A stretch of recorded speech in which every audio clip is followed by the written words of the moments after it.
নমস্কার, গল্প নির্ঝরে আপনাদের সবাইকে স্বাগত। আজ আমরা শুনব বাংলা সাহিত্যের প্রখ্যাত সাহিত্যিক শরৎচন্দ্র চট্টোপাধ্যায়ের লেখা গল্প মামলার ফল। এই গল্পে পারিবারিক কলহ, সম্পর্কে দ্বন্দ্ব থাকা সত্ত্বেও মাতৃত্বকে অত্যন্ত সুন্দরভাবে ফুটিয়ে তোলা হয়েছে। প্রকৃত মায়ের পরিচয় রক্তের সম্পর্কে নয়, জন্মদানের মধ্যে সীমাবদ্ধও নয়, বরং নিঃস্বার্থ স্নেহ ও মমতার মধ্যেই তার আসল পরিচয়। চলুন শুরু করি আজকের গল্প মামলার ফল। বুড়া বৃন্দাবন সামন্তর মৃত্যুর পরে তাহার দুই ছেলে শিবু ও শম্ভু সামন্ত প্রত্যহ ঝগড়া লড়াই করিয়া মাস ছয়েক একান্নে এক বাটিতে কাটাইল। তাহার পরে একদিন পৃথক হইয়া গেল। গ্রামের জমিদার চৌধুরী মশাই নিজে আসিয়া তাহাদের চাষবাস, জমি জমা, পুকুর বাগান সমস্ত ভাগ করিয়া দিলেন। ছোট ভাই সুমুখের পুকুরের ওধারে খান দুই মাটির ঘর তুলিয়া ছোট বউ এবং ছেলেপুলে লইয়া বাস্তু ছাড়িয়া উঠিয়া গেল। সমস্তই ভাগ হইয়াছিল, শুধু একটা বাঁশঝাড় ভাগ হইতে পারিল না। কারণ শিবু আপত্তি করিয়া কহিল, চৌধুরী মশাই, বাঁশঝাড়টা আমার নিতান্তই চাই। ঘরদোর সব পুরনো হয়েছে, চালের বাতা বাকারি বদলাতে, খুঁটাখুটি দিতে বাঁশ আমার নিত্য প্রয়োজন। গায়ে কার কাছে চাইতে যাব বলুন? শম্ভুর প্রতিবাদের জন্য উঠিয়া বড় ভাইয়ের মুখের ওপর হাত নাড়িয়া বলিল, আহা, ওর ঘরে খোটাখুটিতেই বাঁশ চাই, আর আমার ঘরে কলাগাছ চিড়ে দিলেই হবে, তাই না? সে হবে না চৌধুরী মশাই, বাঁশঝাড়টা আমার না থাকলেই চলবে না, তা বলে দিচ্ছি। মীমাংসা ওই পর্যন্তই রহিয়া গেল। সুতরাং এই সম্পত্তিটা রহিল দুই শরিকের। তাহার ফল হইল এই যে, শম্ভু একটা কঞ্চিতে হাত দিতে আসিলেও শিবু দা লইয়া তাড়িয়া আসে, এবং শিবু শ্রী বাঁশঝাড়ের তলা দিয়া হাঁটিলেও শম্ভু লাঠি লইয়া মারিতে দৌড়ায়। সেদিন সকালে এই বাঁশঝাড় উপলক্ষ করিয়া উভয় পরিবারের তুমুল দাঙ্গা হইয়া গেল। ষষ্ঠী পূজা কিংবা এমনি কি একটা দৈব কার্যে বড় বউ গঙ্গামণির কিছু বাঁশপাতার আবশ্যক ছিল। পল্লীগ্রামে এ বস্তুটি দুর্লভ নয়, অনায়াসে অন্যত্র সংগ্রহ হইতে পারিত, কিন্তু নিজের থাকিতে পরের কাছে হাত পাতিতে তাহার শরম বোধ হইল। বিশেষত তাহার মনে ভরসা ছিল, দেবর এতক্ষণে নিশ্চয়ই মাঠে গিয়েছে, ছোট বউ একা আর করিবে কি? কিন্তু কি কারণে শম্ভুর সেদিন মাঠে বাহির হইতে বিলম্ব হইয়াছিল? সে সবেমাত্র পান্তা ভাত শেষ করিয়া হাত ধুইবার উদ্যোগ করিতেছিল। এমনি সময়ে ছোট বউ পুকুর ঘাট হইতে উঠি কি পড়ি করিয়া ছুটিয়া আসিয়া স্বামীকে সংবাদ দিল, শম্ভুর কোথায় রহিল জলের ঘটি, কোথায় রহিল হাত মুখ ধোয়া। সে রই রাই শব্দে সমস্ত পাড়াটা তোলপাড় করিয়া তিন লাফে আসিয়া এটো হাতেই পাতা কয়টি কাড়িয়া লইয়া টান মারিয়া ফেলিয়া দিল, এবং সঙ্গে সঙ্গে বড় ভাজের প্রতি যে সকল বাক্য প্রয়োগ করিল, সে সকল সে আর যেখানেই শিখিয়া থাকুক, রামায়ণের লক্ষণ চরিত্র হইতে যে শিক্ষা করে নাই তাহা নিঃসংশয়ে বলা যায়। এদিকে বড় বউ কাঁদিতে কাঁদিতে বাড়ি গিয়া মাঠে স্বামীর নিকট খবর পাঠাইয়া দিল।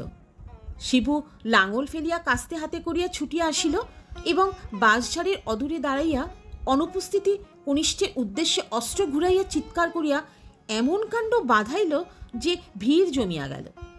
তাহাতেও যখন ক্ষোভ মিটিল না, তখন সে জমিদার বাড়িতে নালিশ করিতে গেল, এবং এই বলিয়া শাসাইয়া গেল যে চৌধুরী মশাই এর বিচার করেন ভালোই, না হইলে সে সদরে গিয়া 1 নম্বর রুজু করিবে, তবে তাহার নাম শিবু সামন্ত। ওদিকে শম্ভু বাঁশপাতা কারার কর্তব্যটা শেষ করিয়াই মনের সুখে হাল গরু লইয়া মাঠে চলিয়া গেল। স্ত্রীর নিষেধ শুনে নাই, বাড়িতে ছোট বউ একা। ইতিমধ্যে ভাসুর আসিয়া চিৎকারে পাড়া জড়ো করিয়া বীর দর্পে একতরফা জয়ী হইয়া চলিয়া গেলেন। ভাদ্রবধূ হইয়া সে সমস্ত কানে শুনিয়াও একটি কথার জবাবও দিতে পারিল না। ইহাতে তাহার মনস্তাপ ও স্বামীর বিরুদ্ধে অভিমানের অবধি রইল না। সে রান্নাঘরের দিকেও গেল না, বিরস মুখে দাওয়ার ওপর পা ছড়াইয়া বসিয়া রহিল। শিবুর বাড়িতেও সেই দশা। বড় বউ প্রতিজ্ঞা করিয়া স্বামীর পথ চাহিয়া বসিয়া আছে। হয় সে ইহার একটা বিহিত করুক, নয় সে জলটুকু পর্যন্ত মুখে না দিয়া বাপের বাড়ি চলিয়া যাইবে। দুটো বাঁশপাতার জন্য দেওয়ারের হাতে এত লাঞ্ছনা! বেলা 1:30 প্রহর হইয়া গেল, তখনও শিবুর দেখা নাই। বড় বউ ছটপট করিতে লাগিল। কি জানি চৌধুরী মশাইয়ের বাটি হইতেই বা তিনি নম্বর রুজু করিতে সোজা সদরে চলিয়া গেলেন। এমন সময় বাহিরের দরজায় ঝনাত করিয়া সাজরে ধাক্কা দিয়া শম্ভুর বড় ছেলে গয়ারাম প্রবেশ করিল। বয়স তাহার 16-17 কিংবা এমনি একটা কিছু, কিন্তু এই বয়সে ক্রোধ এবং ভাষাটা তাহার বাপকেও ডিঙাইয়া গিয়াছিল। সে গ্রামের মাইনর স্কুলে পড়ে। আজকাল মর্নিং স্কুল, বেলা 10:30টায় স্কুলে ছুটি হইয়াছে। গয়ারামের যখন 1 বৎসর বয়স, তখন জননীর মৃত্যু হয়। তাহার পিতা শম্ভু পুনরায় বিবাহ করিয়া নূতন বধূ ঘরে আনিল বটে, কিন্তু এই মা মরা ছেলেটিকে মানুষ করিবার দায় জ্যাঠাইমায়ের ওপরই পড়িল, এবং এতকাল 2 ভাই পৃথক না হওয়া পর্যন্ত এ ভার তিনিই বহন করিয়া আসিতেছিলেন। বিমাতার সহিত তাহার কোনোদিনই বিশেষ কোনো সম্বন্ধ ছিল না। এমনকি তাহার নূতন বাড়িতে উঠিয়া যাওয়ার পরেও গঙ্গারাম যেখানে যেদিন সুবিধা পাইত আহার করিয়া লইত। আজ সে স্কুলের ছুটির পর বাড়ি ঢুকিয়া বিমাতার মুখ এবং আহারের বন্দোবস্ত দেখিয়া প্রজ্বলিত হুতাশন বৎ এ বাড়িতে আসিতেছিল। জ্যাঠাইমার মুখ দেখিয়া তাহার সে আগুনে জল পড়িল না, কেরোসিন পড়িল। সে কিছুমাত্র ভূমিকা না করিয়াই কহিল, ভাত দে জ্যাঠাইমা। জ্যাঠাইমা কথা কহিলেন না, যেমন বসিয়াছিলেন তেমনি বসিয়াই রহিলেন। ক্রুদ্ধ গয়ারাম মাটিতে একটা পা ঠুকিয়া বলিল, ভাত দিবি না দিবি নে তা বল। গঙ্গামণি সক্রোধে মুখ তুলিয়া তর্জন করিয়া কহিলেন, তোর জন্য ভাত রেঁধে বসে আছি, তাই দেব। বলি, তোর সৎমা আবাগি ভাত দিতে পারলে না যে এখানে এসেছিস হাঙ্গামা করতে? গয়ারাম চেঁচাইয়া বলিল, সে আবাগির কথা জানি নে, তুই দিবি কি না বল। না দিবি তো চললুম, আমি তো সব হাঁড়িকুড়ি ভেঙে দিতে। এই বলিয়া সে গোলার নিচে চেলাকাঠের গাদা হইতে একটা কাঠ তুলিয়া সবেগে রন্ধনশালার অভিমুখে চলিল। জ্যাঠাইমা সভয়ে চিৎকার করিয়া উঠিলেন, গয়া, হারামজাদা দস্যি, বারবারই করিস নে বলছি। 2 দিন হয়নি আমি নতুন হাঁড়িকুড়ি কেড়েছি। একটা কিছু ভাঙলে তো জ্যাঠাকে দিয়ে তোর একখানা পা যদি না ভাঙাই তো তখন বলিস। হ্যাঁ। গঙ্গারাম রান্নাঘরের শিকলটায় হাত দিতে গিয়া হঠাৎ একটা নূতন কথা মনে পড়ায় সে অপেক্ষাকৃত শান্তভাবে ফিরিয়া আসিয়া বলিল, আচ্ছা, ভাত না দিস না দিবি আমি চাই নে। নদীর ধারে বটতলায় বামুনদের মেয়েরা সব ধামা চিড়ে মুরগি নিয়ে পুজো করছে, দিয়ে চাইছে দিচ্ছে, ডেকে এলুম, আমি চললুম তেনাদের কাছে।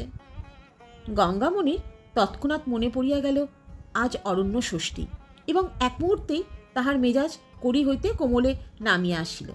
তথাপি মুখে জোর রাখিয়া কহিলেন, তা জানা কেমন খেতে পাস দেখি।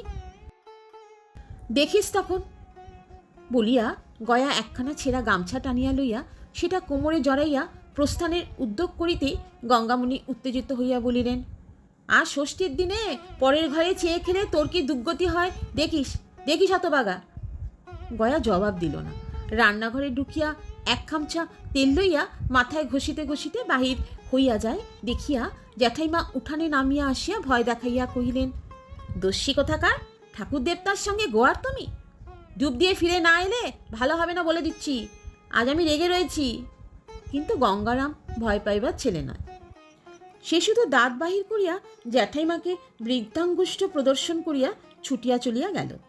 গঙ্গামণি তাহার পিছনে পিছনে রাস্তা পর্যন্ত আসিয়া চেঁচাইতে লাগিলেন, আজ ষষ্ঠীর দিনে কার ছেলে ভাত খায় যে তুই ভাত খেতে চাইছিস?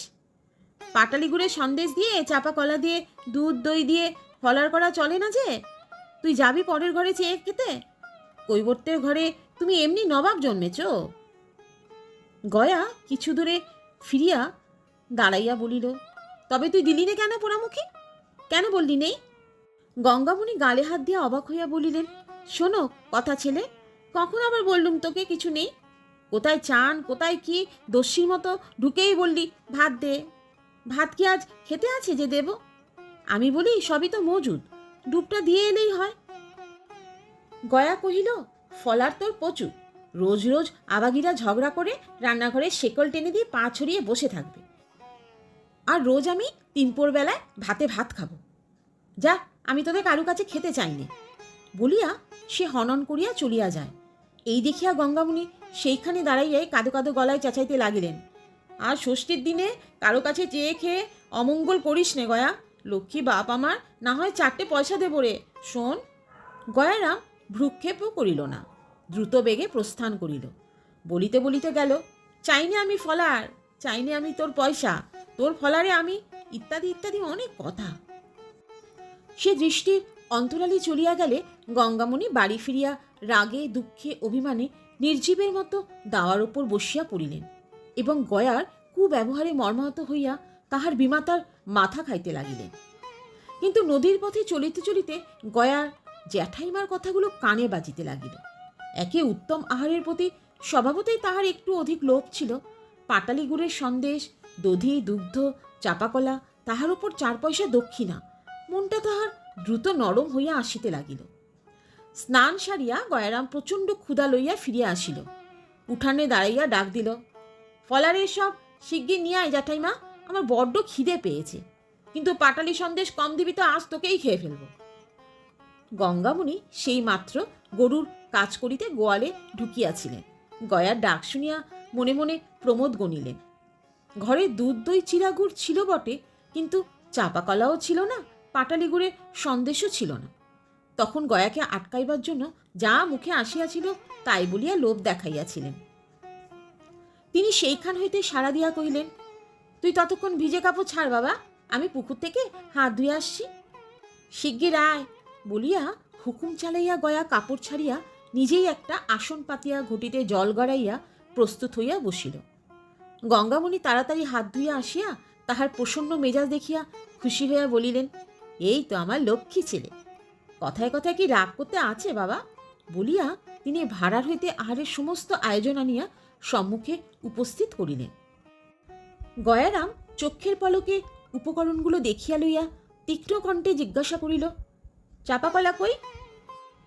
গঙ্গামণি ইতস্ততা করিয়া কহিলেন, ঢাকা দিতে মনে নেই বাবা, সবকটা ইঁদুরে খেয়ে গেছে, একটা বেড়াল না পুষলেও নয় দেখছি। গয়া হাসিয়া বলিল, কলা কখনো ইঁদুরে খায়? তো ছিল না তাই কেন বল না? গঙ্গামণি অবাক হইয়া কহিলেন, সে কি কথা রে, কলা ইঁদুরে খায় না? গয়া চিরা দই মাখিতে মাখিতে বলিল, আচ্ছা খায় খায়, কলা আমার দরকার নেই, পাটালি গুড়ের সন্দেশ নিয়ে আয়, কম আনিস নে জানা। জ্যাঠাইমা পুনরায় ভাড়ারে ঢুকিয়া মিছিমিছি কিছুক্ষণ হাঁড়ি কুড়ি নাড়িয়া সব ভয়ে বলিয়া উঠিলেন, যা, ইয়ে তো ইঁদুরে খেয়ে গেছে বাবা, এক ফোঁটা নেই, কখন মন ভুলন্তে হাঁড়ির মুখ খুলে রেখেছি। তাহার কথা শেষ না হইতেই গয়া চোখ পাকাইয়া চেঁচাইয়া উঠিল, পাটালি গুড় কখনো ইঁদুরে খায় রাক্ষসী? আমার সঙ্গে চালাকি? তোর যদি কিছু নেই তবে কেন আমাকে ডাকলি? জ্যাঠাইমা বাহিরে আসিয়া বলিলেন, সত্যি বলছি গয়া। গয়া লাফাইয়া উঠিয়া কহিল, তবু বলছো সত্যি? যা, আমি তোর কিচ্ছু খেতে চাইনি। বলিয়া সে পা দিয়া টান মারিয়া সমস্ত আয়োজন উঠানে ছড়াইয়া ফেলিয়া দিয়া বলিল, আচ্ছা আমি দেখাচ্ছি মজা। এই বলিয়া সেই চেলাকাঠটা হাতে তুলিয়া ভাড়ারের দিকে ছুটিল। গঙ্গামণি হা হা করিয়া ছুটিয়া গিয়া পড়িলেন, কিন্তু চক্ষের নিমেষে ক্রুদ্ধ গয়ারাম হাঁড়ি কুড়ি ভাঙিয়া জিনিসপত্র ছড়াইয়া একাকার করিয়া দিল। বাধা দিতে গিয়া তিনি হাতের ওপর সামান্য একটু আঘাত পাইলেন। ঠিক এমনি সময় শিবু জমিদার বাটি হইতে ফিরিয়া আসিল। হাঙ্গামা শুনিয়া চিৎকার শব্দের কারণ জিজ্ঞাসা করিতেই গঙ্গামণি স্বামীর সাড়া পাইয়া কাঁদিয়া উঠিলেন এবং গয়ারাম হাতের কাঠটা ফেলিয়া দিয়া ঊর্ধ্বশ্বাসে দৌড় মারিল। শিবু ক্রুদ্ধস্বরে প্রশ্ন করিল, ব্যাপারটা কি? গঙ্গামণি কাঁদিয়া কহিল, গয়া আমার সর্বস্ব ভেঙে দিয়ে হাতে আমার একঘা বসিয়ে দিয়ে পালিয়েছে, এই দেখো ফুলে উঠেছে। বলিয়া সে স্বামীকে হাতটা দেখাইল। শিবু পশ্চাতে তাহার ছোট সম্বন্ধী ছিল। হুঁশিয়ার এবং লেখাপড়া জানে বলিয়া জমিদার বাটিতে যাইবার সময় শিবু তাহাকে ওপাড়া হইতে ডাকিয়া লইয়া গিয়াছিল। সে কহিল, সামন্ত মশাই, এ সমস্ত ওই ছোট সামন্তর কারসাজি, ছেলেকে দিয়ে সেই এই কাজ করিয়েছে। কি বল দিদি, এই নয়? গঙ্গামণির তখন অন্তর জ্বলিতেছিল। সে তৎক্ষণাৎ ঘাড় নাড়িয়া কহিল, ঠিক ভাই, ওই মুখ পোড়াই ছোড়াকে শিখিয়ে দিয়ে আমাকে মার খাইয়েছে। এরপরে কি করবে তোমরা করো, নইলে আমি গলায় দড়ি দিয়ে মরব। এত বেলা পর্যন্ত শিবুর খাওয়া দাওয়া নাই। জমিদারের কাছেও সুবিচার হয় নাই। তাহাতে বাড়ি পা দিতে না দিতেই এই কাণ্ড। তাহার আর হিতাহিত জ্ঞান রহিল না। সে প্রচণ্ড একটা শপথ করিয়া বলিয়া উঠিল, এই আমি চললুম থানায় দারোগার কাছে, এর বিহিত না করতে পারি তো আমি বিন্দু সামন্ত ছেলেই নই। তাহার শালা লেখাপড়া জানালো, বিশেষত তাহার গয়ার উপর আগে হইতে আক্রোশ ছিল। সে কহিল, আইন মতে এর নাম অনধিকার প্রবেশ। লাঠি নিয়ে বাড়ি চড়াও হওয়া, জিনিসপত্র ভাঙা, মেয়ে মানুষের গায়ে হাত তোলা, এর শাস্তি 6 মাস জেল। সামন্তমশাই, তুমি কোমর বেঁধে দাঁড়াও দেখি, আমি কেমন না বাপ বেটাকে একসঙ্গে জেলে পুড়তে পারি। শিবু আর দ্বিরুক্তি করিল না, সম্বন্ধে হাত ধরিয়া থানার দারোগার উদ্দেশ্যে প্রস্থান করিল। গঙ্গামণি সকলের চেয়ে বেশি রাগ পড়িয়াছিল দেবর এবং ছোট বধূর ওপর। সে এই লইয়া একটা হুলস্থুল করিবার উদ্দেশ্যে কবাটে শিকল তুলিয়া দিয়া সে চেলাকাঠ হাতে করিয়া সোজা শম্ভুর উঠানে আসিয়া দাঁড়াইল। উচ্চকণ্ঠে কহিল, কেমন গো ছোট কর্তা, ছেলেকে দিয়ে আমাকে মার খাওয়াবে? এখন বাপ বেটায় একসঙ্গে ফাটকে যাও। শম্ভু সেইমাত্র তাহার এপক্ষে ছেলেটাকে লইয়া ফলার শেষ করিয়া দাঁড়াইয়াছে। বড় ভাজির মূর্তি এবং তাহার হাতে চেলাকাঠটা দেখিয়া হতবুদ্ধি হইয়া গেল। কহিল, তা হয়েছে কি? আমি তো কিছুই জানি নে। গঙ্গামণি মুখ বিকৃত করিয়া জবাব দিল, আর ন্যাকা সাজতে হবে না, দারোগা আসছে, তার কাছে গিয়ে বলো কিছুই জানো কিনা। ছোট বউ ঘর হইতে বাহির হইয়া একটি খুঁটি ঠেস দিয়া নিঃশব্দে দাঁড়াইল। শম্ভু মনে মনে ভয় পাইয়া কাছে আসিয়া গঙ্গামণির একটি হাত চাপিয়া ধরিয়া কহিল, মাইরি বলছি বড় বউঠান, আমি কিছুই জানি নে। কথাটা যে সত্য বড় বউ তা নিজেও জানিত, কিন্তু তখন উদারতার সময় তার নাই। সে শম্ভুর মুখের ওপরেই 16 আনা দোষ চাপাইয়া সত্য মিথ্যায় জড়াইয়া গয়ারামের কীর্তি বিবৃতি করিল। এই ছেলেটাকে যাহারা জানে তাহাদের পক্ষে ঘটনাটা অবিশ্বাস করা শক্ত। স্বল্পভাষিনী ছোট বউ এতক্ষণে মুখ খুলিল, স্বামীকে কহিল, কেমন, যা বলেছিল তাই হলো কি না? কতদিন বলি, ওগো দস্যি ছোড়াটাকে আমার ঘরে আর ঢুকতে দিওনি। তোমার ছোট ছেলেটাকে হোক না হোক মেরে মেরে কোন দিন খুন করে ফেলবে। এখন কথা খাটলো তো? শম্ভু অনুনয় করিয়া গঙ্গামণিকে বলিল, আমার দিব্যি বড় বউঠান, দাদা সত্যি নাকি থানায় গেছে? তাহার করুণ কণ্ঠস্বর কতকটা নরম হইয়া বড় বউ জোর দিয়া বলিল, তোমার দিব্যি ঠাকুরপো, গেছে গেছে, সঙ্গে আমাদের পাঁচুও গেছে। শম্ভু অত্যন্ত ভীত হইয়া উঠিল।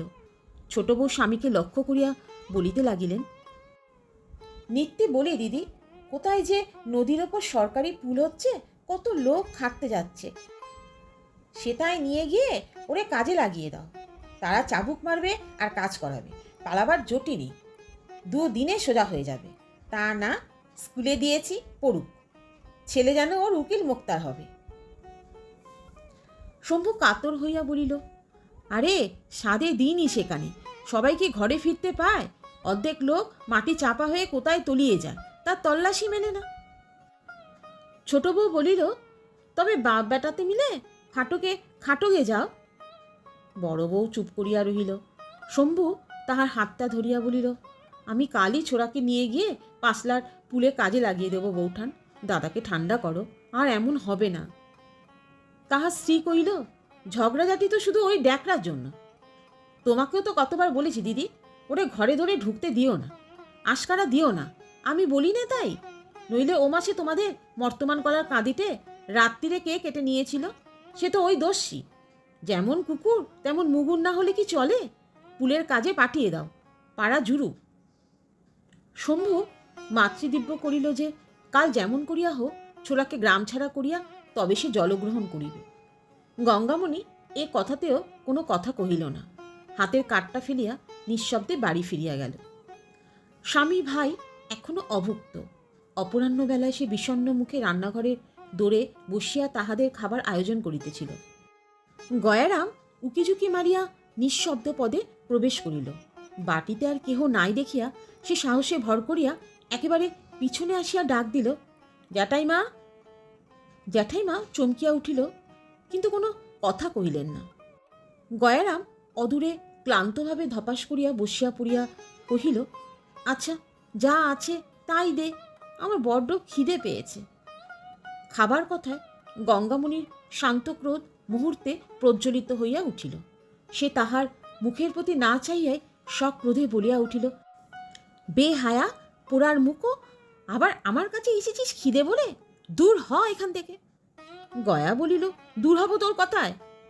জ্যাঠাইমা ধমক দিয়া কহিলেন, হারামজাদা নচ্ছা, আমি আবার দেব তোকে খেতে? গয়া বলিল, তুই দিবি না তো কে দেবে? কেন কেন তুই ইঁদুরের দোষ দিয়ে মিছে কথা বললি? কেন ভালো করে বলিসনি? বাবা, এই দিয়ে খা, আজ আর কিছু নেই।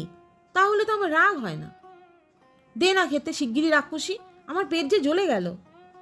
জ্যাঠাইমা ক্ষণকাল মৌন থাকিয়া মনে মনে একটু নরম হইয়া বলিলেন, পেট জ্বলে থাকে তো ছতমার কাছে যা। বিমাতার নামে গয়া চক্ষের পলকে আগুন হইয়া উঠিল। বলিল, সে আবাগের নাকি আমি আর মুখ দেখব? শুধু ঘরে আমার ছিপটা আনতে গেছি, বলে দূর দূর, এইবার জেলে ভাত খাগে যা। আমি বললুম, তোদের ভাত আমি খেতে আসিনি, আমি জ্যাঠাইমার কাছে যাচ্ছি। পোড়ানমুখী কম শয়তান, ওই তো গিয়ে লাগিয়েছে বলেই তো বাবা তোর হাত থেকে বাঁশপাতা কেড়ে নিয়েছে। বলিয়া সে সাজরে মাটিতে একটা পা তুলিয়া কহিল, তুই রাক্ষসী, নিজে পাতা আনতে গিয়ে অপমান হলি? কেন আমায় বললিনি? ওই বাঁশঝা সমস্ত আমি যদি আগুন না দিয়ে পোড়াতে পারি তো আমার নাম গয়া নয়, দেখিস। আবাগে আমায় বলে কি জানিস জ্যাঠাইমা? বলে তো জ্যাঠাইমা থানায় খবর পাঠিয়েছে, দারোগা এসে বেঁধে নিয়ে তোকে জেলে দেবে। শুনলি কথা হতভাগীর? গঙ্গামণি কহিলেন, তো জ্যাঠাইমা সেই পাঁচুকে সঙ্গে নিয়ে গেছেই তো থানায়, তুই আমার গায়ে হাত তুলিস? এত বড় তোর আসপদ্দা। পাঁচু মামাকে গয়া একেবারে দেখিতে পারিত না। সে আবার যোগ দিয়াছে শুনিয়া জ্বলিয়া উঠিয়া বলিল, কেন তুই রাগের সময় আমাকে আটকাতে গেলি? গঙ্গামণি বলিলেন, তাই আমাকে মারবি তুই? এখন যা, ফাটকে বাধা থাকবে যা। গয়া বৃদ্ধাঙ্গুলি দেখাইয়া বলিল, তুই আমাকে ফাটকে দিবি? দে না, দিয়ে একবার মজা দেখ না, আপনি কেঁদে কেঁদে মরে যাবি, আমার কি হবে? গঙ্গামণি কহিলেন, আমার বয়ে গেছে কাঁদতে, যা আমার সম্মুখ থেকে যা বলছি, সত্তর বালাই কোথাকার। গয়া চেঁচাইয়া কহিল, তুই আগে খেতে দে না, তবে তো যাব। কখন সাত সকালে দুটি মুড়ি খেয়েছি বলতো, খিদে পায় না আমার? গঙ্গামণি কি একটা বলিতে যাইতেছিলেন, এমন সময় শিবু পাঁচুকে লইয়া থানা হইতে ফিরিয়া আসিল এবং গয়ার প্রতি চোখ পরিবার মাত্রে বারুদের মতো জ্বলিয়া উঠিয়া চিৎকার করিল, হারামজাদা পাজি, আবার আমার বাড়ি ঢুকেছে, বেরো বেরো বলছি, পাঁচু ধর তো শুয়োরকে। বিদ্যুৎ বেগে গয়ারাম দরজা দিয়ে দৌড় মারিল। চাচাইয়া বলিয়া গেল, পেচোশালার একটা ঠ্যাং না ভেঙে দিই তো আমার নামই গয়ারাম নয়। চোখের পলকে এই কাণ্ড ঘটিয়া গেল। গঙ্গামণি একটা কথা কহিবারও অবকাশ পাইল না। ক্রুদ্ধ শিবু স্ত্রীকে বলিল, তোর আশকারা পেয়েই তো এমন হচ্ছে, আর যদি কখনো হারামজাদাকে বাড়িতে ঢুকতে দিস তো তোর অতি বড় দিব্য রইল। পাঁচু বলিল, দিদি তোমাদের কি, আমারই সর্বনাশ, কখন রাত ভিতে লুকিয়ে আমার ঠ্যাঙেই ও ঠ্যাঙা মারবে দেখছি। শিবু কহিল, কাল সকালে যদি পুলিশ পেয়াদা দিয়ে ওর হাতের দড়ি পড়াই তো আমার, ইত্যাদি ইত্যাদি অনেক কথা। গঙ্গামণি কাঠ হইয়া বসিয়া রহিল, একটা কথাও তার মুখ দিয়া বাহির হইল না। ভীতু পাঁচকুড়ি সে রাত্রে আর বাড়ি গেল না, এখানেই শুইয়া রইল। পরদিন বেলা 10টার সময় ক্রোশ 2 দূরের পথ হইতে দারোগাবাবু উপযুক্ত দক্ষিণাদি গ্রহণ করিয়া লইয়া পালকি চড়িয়া কনস্টেবল ও চৌকিদারাদি সমভি ব্যাহারে সরজমিনে তদন্ত করিতে উপস্থিত হইলেন। অনধিকার প্রবেশ, জিনিসপত্র তছরূপপাত, চেলাকাঠের দ্বারা স্ত্রীলোকের অঙ্গে প্রহার ইত্যাদি বড় বড় ধারায় অভিযোগ সমস্ত গ্রামময় একটা হুলস্থুল পড়িয়া গেল। প্রধান আসামি গয়ারাম তাহাকে কৌশলে ধরিয়া আনিয়া হাজির করিতে সে কনস্টেবল চৌকিদারদের প্রভৃতি দেখিয়া ভয়ে কাঁদিয়া ফেলিয়া বলিল, আমাকে কেউ দেখতে পারে না বলে আমাকে ফাটকে দিতে চায়। দারোগা বুড়া মানুষ, তিনি আসামির বয়স এবং কান্না দেখিয়া দয়াদ্র চিত্তে জিজ্ঞাসা করিলেন, তোমাকে কেউ ভালোবাসে না গয়ারাম? গয়া বলিল, আমাকে শুধু জ্যাঠাইমা ভালোবাসে, আর কেউ না। দারোগা প্রশ্ন করিল, তবে জ্যাঠাইমাকে মেরেছ কেন? গয়া বলিল, না, মারিনি। কবাটের আড়ালে গঙ্গামণি দাঁড়াইয়াছিলেন, সেই দিকে চাহিয়া কহিল, তোকে আমি কখন মেরেছি জ্যাঠাইমা? পাঁচু নিকটে বসিয়াছিল, সে একটু কটাক্ষে চাহিয়া কহিল, দিদি, হুজুর জিজ্ঞাসা করছে, সত্যি কথা বলো, ও কাল দুপুরবেলা বাড়ি চড়াও হয়ে কাঠের বাড়ি তোমাকে মারেনি? ধর্মাবতারের কাছে যেন মিথ্যে কথা বলো না। গঙ্গামণি অস্ফুটে যাহা কহিলেন, পাঁচু তাহাই পরিস্ফুট করিয়া কহিলেন, হাঁ হুজুর, আমার দিদি বলেছেন ও মেরেছে। গয়া অগ্নিমূর্তি হইয়া চেঁচাইয়া উঠিল, দেখ পেছো, তোর আমি না পা ভাঙি তো। রাগে কথাটা তার সম্পূর্ণ হইতে পাইল না, কাঁদিয়া ফেলিল।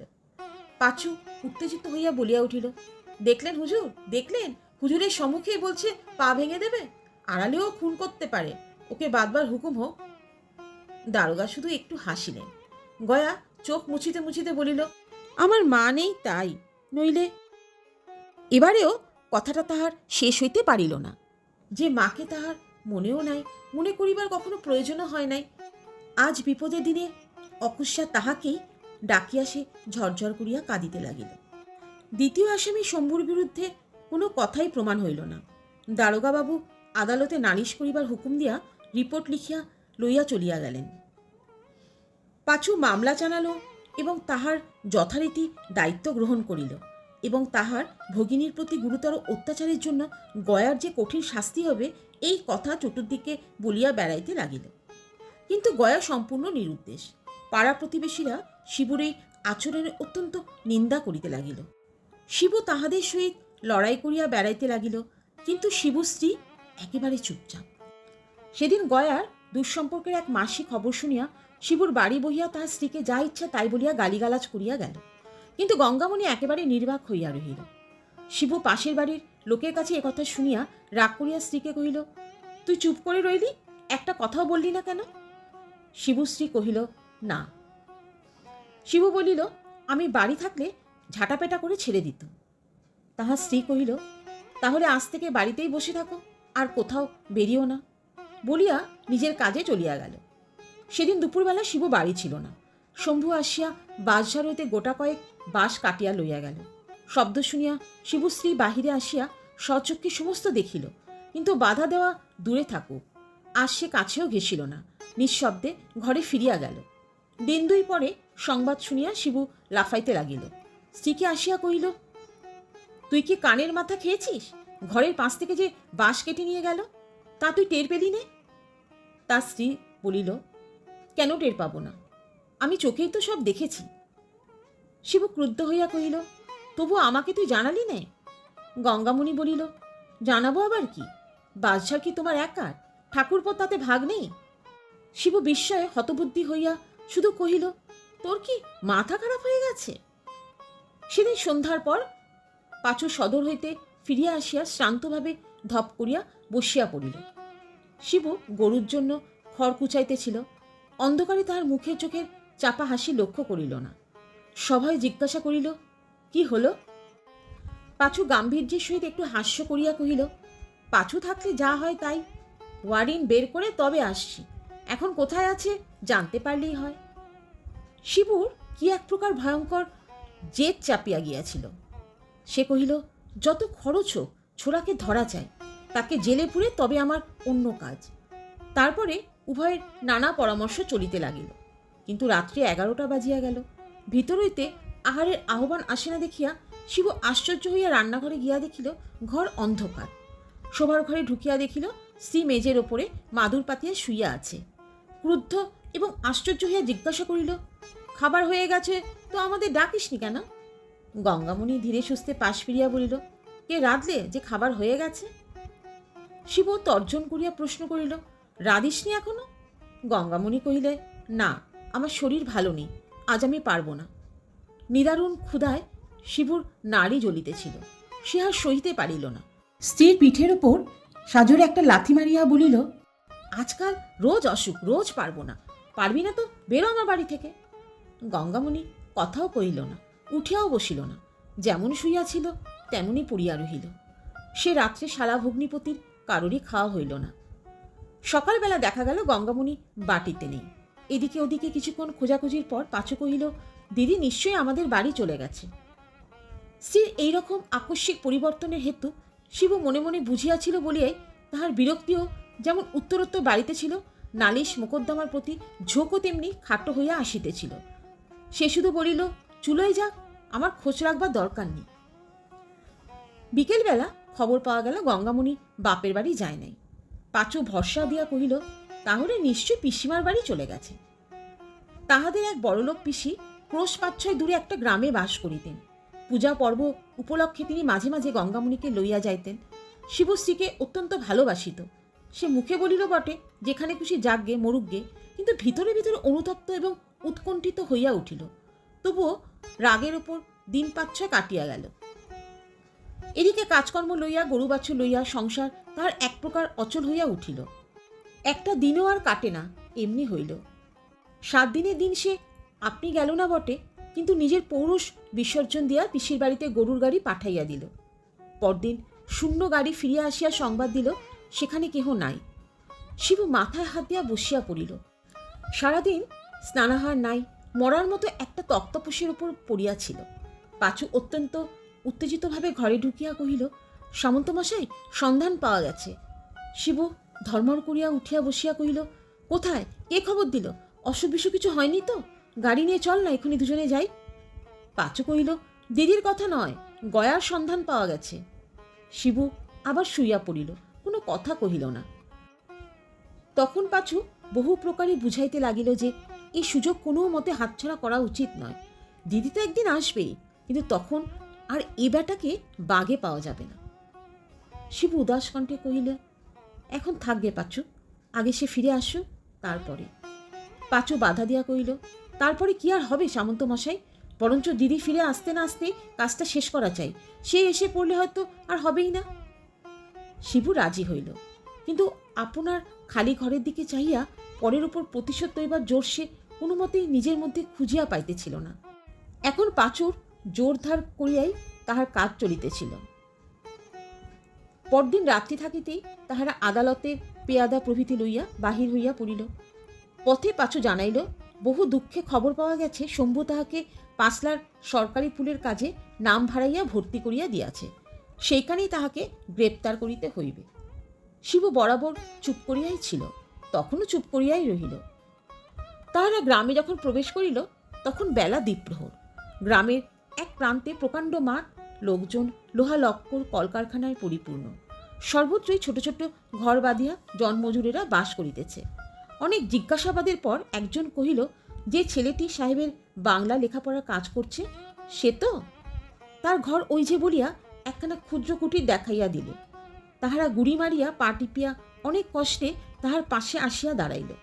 ভিতরে গয়ারামের গলা শুনিতে পাওয়া গেল। পাঁচু পুলকে উচ্ছ্বসিত হইয়া পেয়াদা এবং শিবুকে লইয়া বীর দর্পে অকস্মাৎ কুটিরের উন্মুক্ত দ্বার রোধ করিয়া দাঁড়াইবা মাত্রই তাহার সমস্ত মুখ বিস্ময়ে, ক্ষোভে, নিরাশায় কালো হইয়া গেল।